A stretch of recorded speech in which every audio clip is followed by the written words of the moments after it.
इनमें सीएम बनने के गुण नहीं हो, उनको पीएम कौन स्वीकार करने वाला है? भाई कौन मान रहा है? विपक्ष ने एक जिम्मेदारी दी अभी तक मेरे मुख्यमंत्री को।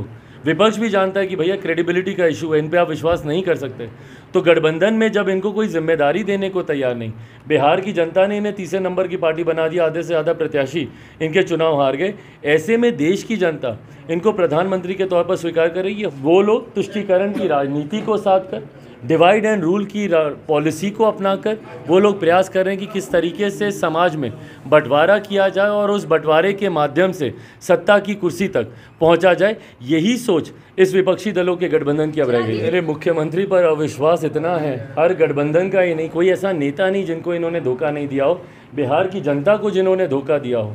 तो ऐसे में ना कोई गठबंधन इन पर विश्वास रखता है, महागठबंधन को भी पता है कि कभी भी इनको धोखा दे देंगे, एनडीए को ये धोखा दे ही चुके हैं, बिहार की जनता को इन्होंने धोखा दिया। तो ऐसे में ना गठबंधन इन पर भरोसा करता है ना बिहार की जनता। ये बात हर गठबंधन जानता है कि जिस भी गठबंधन में मुख्यमंत्री नीतीश कुमार जी रहेंगे, उस गठबंधन को इनके रहने का नुकसान ही। जिनको नहीं समझ में आया उनको शायद नहीं समझ में आएगा कि क्या मिला, पर जिस तरीके से राष्ट्रीय अंतर्राष्ट्रीय स्तर पर देश का मान सम्मान गौरव बढ़ा है, जो लोग इस बात की शायद कल्पना भी नहीं कर सकते थे कि इतना बड़ा आयोजन इतने भव्य तरीके से हमारा देश कर सकता है, उनको तो ज़रूर पता चला कि इस देश में कितनी क्षमता है और कितनी खूबसूरती से और कितनी सफलतापूर्वक इस कार्यक्रम का आयोजन किया गया। बट हाँ, ये जानना भी ज़रूरी है कि ये बड़े लक्ष्यों के लिए किया गया ये आयोजन है।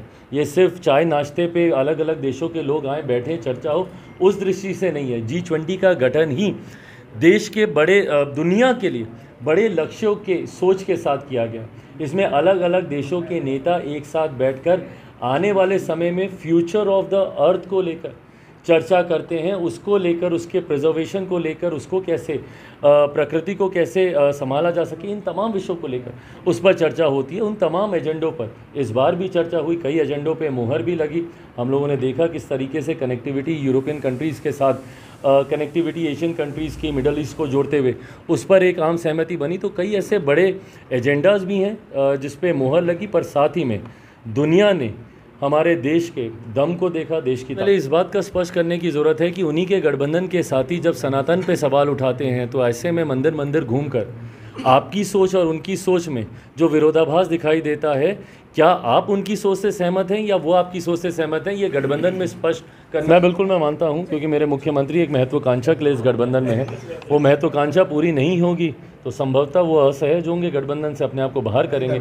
ऐसे में जब वो उस गठबंधन से बाहर होते हैं तो बिहार मध्यवर्ती चुनाव की ओर ही अग्रसर होगा। मैं मानता हूं लोकसभा के साथ बिहार में विधानसभा के चुनाव हो सकते हैं। भाई ये बयान उसी बयान की पुष्टि करता है जो कुछ दिन पहले मैंने दिया था। मैंने इस बात को स्पष्ट तौर पे कहा ही था कि भैया उदयनिधि जी का जो बयान विपक्ष की बैठक के तुरंत बाद आया है, क्या ये रणनीति उस विपक्ष की बैठक में तय की गई थी? और ये आज उनके मंत्री ने इस बात को स्पष्ट कर ही दिया है कि भाई उस बैठक में इस रणनीति को तय किया गया जहाँ पे इस बात को स्पष्ट तौर से कहा गया है कि भाई सनातन का विरोध करना है, क्योंकि इनके पास कोई विकास की रणनीति नहीं है, क्योंकि इनके पास कोई डेवलपमेंट का एजेंडा नहीं है।